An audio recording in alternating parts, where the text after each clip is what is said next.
Episode 156 of the podcast. This week we're talking to owners. I'm going to talk to you as if you are one of my owners, and I'm going to describe my safety policy and why we need dogs to feel comfortable with grooming, and some of the ways that we can try to figure out what makes your dog tick and how we can work together to try to solve any sort of behavior issues that we see. You're listening to the Creating Great Grooming Dogs podcast. I'm Chrissy Neumeyer-Smith. I'm a certified professional groomer, a certified behavior consultant for canines, a grooming instructor at Whole Pet Grooming Academy, where I also teach my online program, Master Groomer Behavior Specialist, and I'm the owner of Happy Critters in Nashua, New Hampshire. And this, my friends and colleagues, is the podcast where grooming and training meet. I'm going to start here as if you are my new customer. And the way I approach new customers as a groomer. And first off is I explain a safety policy. So if you were my customer, this is something that you would sign. But let me just talk about the safety policy. This is an example. To provide the highest level of care for your pet, we have a safety policy. If at any time your pet gets nervous, anxious, scared, aggressive, or even overly silly, we will slow down and help your pet be comfortable and calm. It's very important to us that the pets in our care are kept safe and stress-free. We use sharp tools and need to prevent injuries. We will work with your pet to help them feel comfortable. This will build a great experience for successful groomings for your pet's lifetime. Your pet may not be groomed to perfection today. We will charge for the time that we spend working with your pet. Now, that's the first entry that I talk to my owners about. And the reason why I do that, even if I haven't met this dog before, even if there may be no behavior problems at all, to frame it out as this is about safety. Because I think, my dear owners, I think sometimes you think that we're just charging you for a dog being difficult or making our work harder. But really, this is safety. So often I get some discussion points from that. One of the things that people will ask about is, so what do you mean sharp tools? Can't you use safer tools? But the problem is that if it cuts hair, it's sharp. If it cuts hair, it's sharp. I mean, there's just no way around that. I know sometimes people think, well, what about clipper blades? Those are safe. You can nick a dog with a clipper blade. There are lots of little sensitive areas that can be nicked with a clipper blade. If a dog is really scared or nervous and they start trying to bite our tools, they can easily become injured by our tools. You can bite a brush. Imagine biting a brush and having like one of those metal tines in your gums or in your tongue. Biting shears has caused some pretty good injuries for dogs. Flailing around. So when we talk about safety, that really helps people understand that this is for their dog. We want to keep your dog safe. Now, I also talk about how we want your dog to feel comfortable. And owners will I kind of don't care if he feels comfortable. I just need this done. And I hear you. I understand where you're coming from. All right. Most of us as owners, I say us as owners because I have dogs too, unless we understand the grooming process, we're like, I just want to buy the haircut. I want to buy the haircut. Why can't I buy the haircut? And, like this other dog could, I'm supposed to get him to look like this, and this is the picture I want. And when I go to my hairstylist, I tell them the picture I want, and they try to match it to my head. And that's a goal. I mean, if a dog can handle that, and if their coat is similar enough, we can try to do that. But the difference is that you usually don't try to hit your hairstylist. You don't usually need to be strapped to the table, well, to the chair. You are not actively trying to prevent your hairstylist from doing stuff on you. So when we talk to owners, when we talk to you about your dog, I need you to understand that we're not selling haircuts. We're selling haircutting services. And that sometimes your dog isn't well prepared for those services today. There is a way to work on that. There's a way to build your dog's experience so that your dog can someday be very patient for the whole process and be able to let us do the kind of haircut that you would like, which is, of course, our goal, your goal, and a great goal for the dog. But it doesn't happen in one sitting. So it's not just about getting the haircut done today or that you're buying a haircut. which comes into another portion in the safety policy where people ask me, so I might have to pay for a haircut that isn't finished? Ah, and I hear you. I do.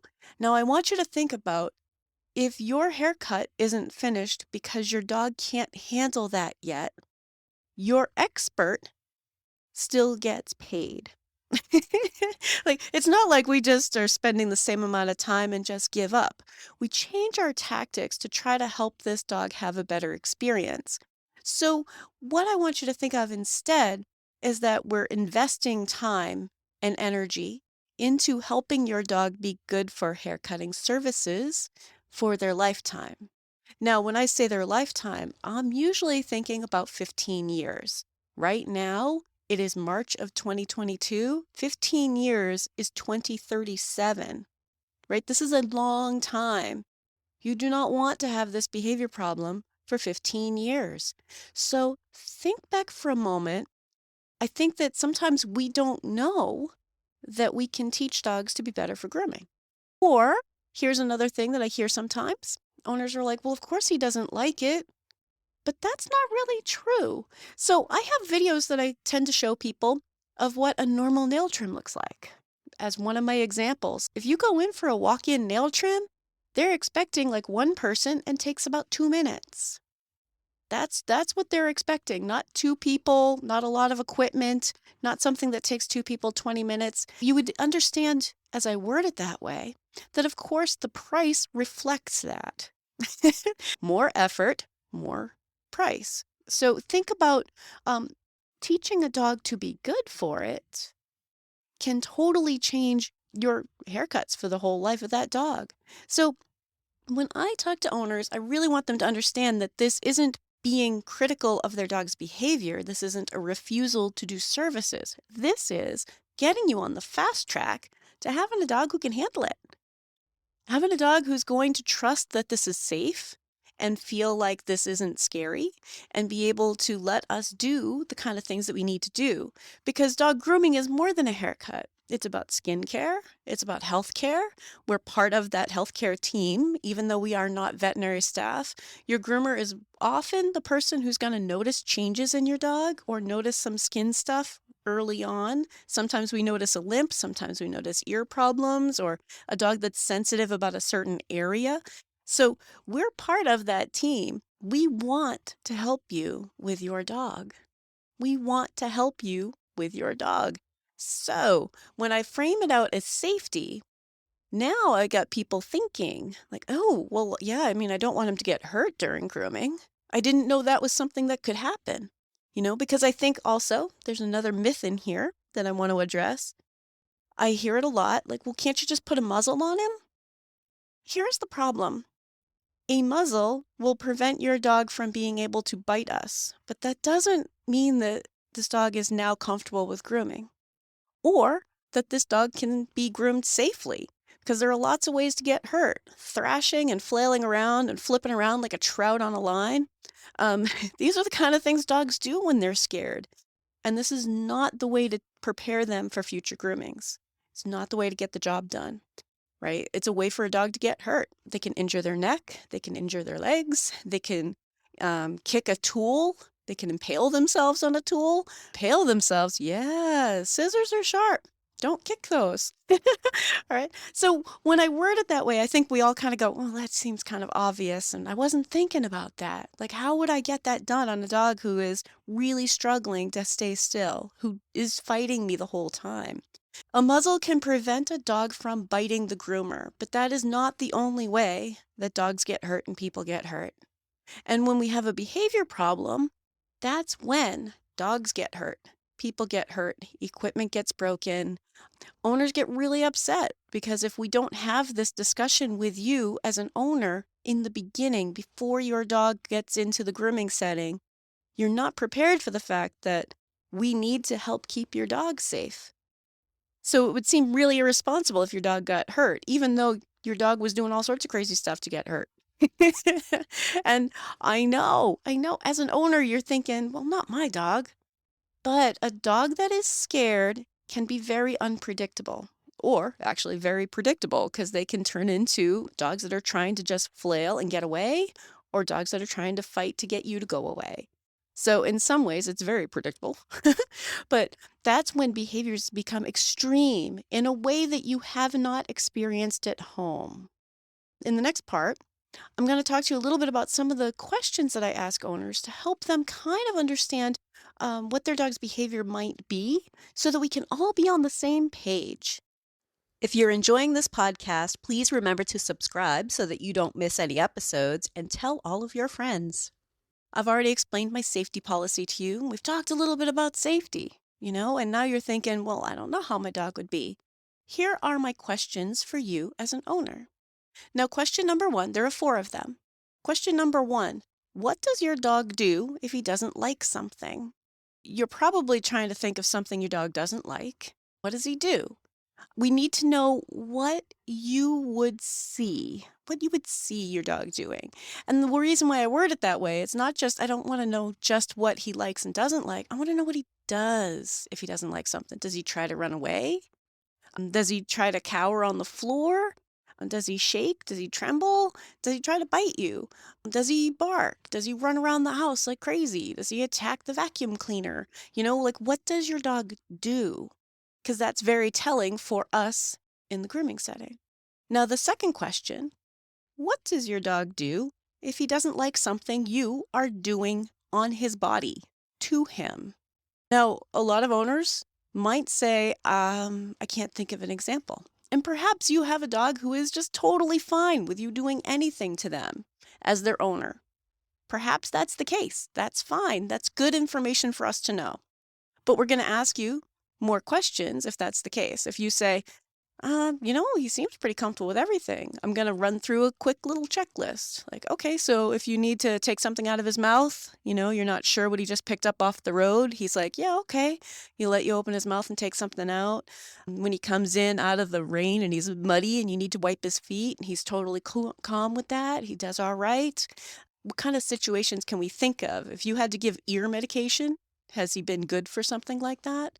I want you to think about the kind of things that you do to your dog, on your dog's body, and what does your dog do if they don't like it? Now, that could be try to squirm away. That could be scream until you stop.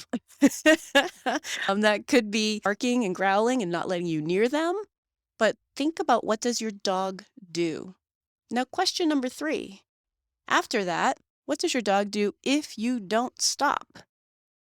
Now, here's another interesting piece. You as an owner, have you ever not stopped? Or do you stop when you see that behavior? And I'm not making a judgment call about whether you stop or not, just that we need to know. We need to know if this accelerates or if the dog settles down for you. If you continue to try to put the ear medication in after he's expressed whatever it is he does to express that he doesn't want you to do it, that he doesn't like it, what happens if you persist? What happens if you continue? Because question number 4 is the important one. What do you think he's going to do when I, as a stranger, do things to his body that he may not like and don't stop? Now, this is when a lot of owners kind of have their aha moment. Like, oh, right. Yeah, because you're kind of asking us to not stop. Now, we as groomers sometimes will push boundaries in a way that owners would not. The dog doesn't know us, and we have more confidence about how to put sharp objects next to a dog's eye or next to a dog's ear. It's literally part of our job. So sometimes we push boundaries differently, but we need to know, is your dog safe for that? Have you had experiences where your dog was ready to hurt you when you were doing something on them or to them and weren't going to stop? We need to know that. And that doesn't mean that we're not going to help work with your dog, just that your dog needs some training. Now, here's the thing. I find that a lot of people, groomers, non-trainers actually, so owners, groomers, vets, vet techs, non-trainers tend to think dog training is obedience class. Group obedience classes where we walk around in circles and we work on sits and stays and leash walking. And that is part of dog training. That's a specific avenue of dog training. But dog training is also problem solving. So it depends on what kind of trainer you go to. Okay. Now let me describe this. I'm going to use a parallel with kids. Okay. So your elementary school teacher is kind of like dog trainer, right? Think about the professionals in your dog's life. Your groomer is like your child's hairdresser. They may have a lot of kids in their life and know an awful lot. That's awesome. And if your kid's really scared about having their hair cut, they might be the professional you go to for that. Your agility teacher for your dog is sort of like a hockey coach or a soccer coach or a basketball coach, right? They might have a whole lot of experience with kids and maybe they know a lot, but really you're there for their sport. So, the kind of dog trainer you might need for a specific behavior problem is more like your child's guidance counselor. Same elementary school. Just think about the various professionals in your kid's life. Your dog has these other various professionals. So, if it's just a matter of needing to learn some stuff, that could be the teacher. That could be the regular obedience class for a lot of dogs. Or it could be the guidance counselor, which is more like the behavior consultant for canines. So there's the certified behavior consultant for canines, which is through the Certification Council for Professional Dog Trainers. And there's also the certified dog behavior consultant through the International Association of Animal Behavior Consultants. And those are the two that I am most familiar with, one that I have my certification through, and the other one that I am a member of their organization. They're about problem solving, not necessarily about obedience classes, but how do we help with these problems? So there are professionals that your groomer may send you to, and we need to collaborate and help so that your dog can learn to be good for grooming. Now, the other part of this that I think a lot of groomers aren't real comfortable talking about.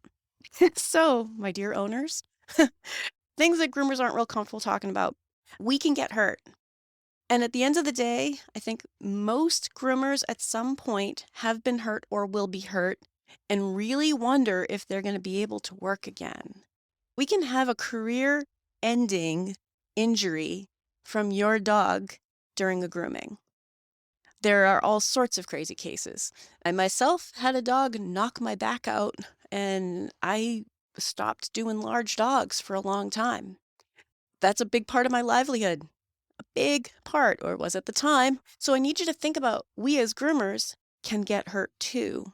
Now, we want your dog to be safe, and your dog's safety is first and foremost, but our safety is important too. And then we also have our equipment can get all busted up. So if we are charging you for a haircut and your dog hurts himself or hurts one of us or starts breaking equipment, we have lost money. Not only did we not make anything, we're actually paying out. And this is a business. It's the part that I think a lot of groomers aren't real comfortable talking about. But if I accidentally injure your dog because of your dog's behavior, and maybe I misjudged it, and maybe I thought that everything was going to be fine, and I tried something and your dog got hurt, I'm paying your vet bill. Now you can say, well, you have business insurance. I do, but I have a $500 deductible on my business insurance. I have just paid money, didn't make any money, just paid money. If I have to miss work because I am injured, I have just lost money. A lot of money. It could be a day, it could be a week. And I've also made all of my other customers have to reschedule their appointments. Some customers are cool with that. Some customers get upset. Sometimes you lose customers if you move them around too much. So it's not just about if we put a muzzle on and get it done and selling a haircut. There's so much more intricacy to this. And then the equipment. If equipment gets broken, I do house calls. So my customers see my equipment. And when I tell them, I brought in a couple $1,000s worth of equipment, I'm like, each of these little blades, someplace between 25 and 35 or $40. And they look at me and go, what? How many do you have? Oh, I've got about a dozen with me. I've got more at home, but yeah, I bring about a dozen with me. My clippers are $350, $400, depends. If a dog kicks that out of my hand and flings it against a wall, now we have damage to the wall, damage to clippers. Do you see how, at the end of the day, groomers are trying to help you with the behavior problem so that we can successfully and safely work with your dog for their future. So it really is in your best interest for us all to work together And if you need a veterinary behaviorist. So I'm going to add this here too. A behaviorist in the United States is a veterinary specialty. In the UK, a behaviorist is a trainer who works on behavior stuff. So you might see it differently. A lot of groomers in the United States think that a behaviorist is a dog trainer, but that is a veterinary specialty. And frankly, if your dog is a little bit worried about being groomed, that probably does not require advanced veterinary degrees. I think most of us can handle that in the dog training world. We understand why a dog might have a couple of issues with some of the weird things that we do. Because the stuff that we do is so weird. We're up close, we're touching them with weird stuff and things. So even just exploring why a dog might find it difficult, but knowing that there's a business reason, not just the safety reason. We need to help your dog be good for this because we want to groom your dog till 2037, right? We want your dog to be good just as much as you want your dog to be good. So if we can help them get past whatever fears, anxieties, stress, or even over silliness, right? Over silly might not hurt because of biting, but over silly is still being really wiggly around sharp tools. And sometimes as groomers, we are a millimeter away from nicking your dog because that area gets trimmed that close. So when you think about it, gosh, yeah, a millimeter away, we don't need a whole lot of wiggling to make that unsafe. So when we talk to owners like yourself, we need to help owners understand that there are a lot of ways for a dog to get hurt. And our professional recommendation is to help this dog feel safe about it, trust us, and learn to be relaxed for it. And I usually frame that out as we want a dog who is calm, comfortable, and cooperative. And modern grooming helps dogs get there. And that's really important. And it's more important than the haircut at this moment because we can help them have haircuts for their whole life.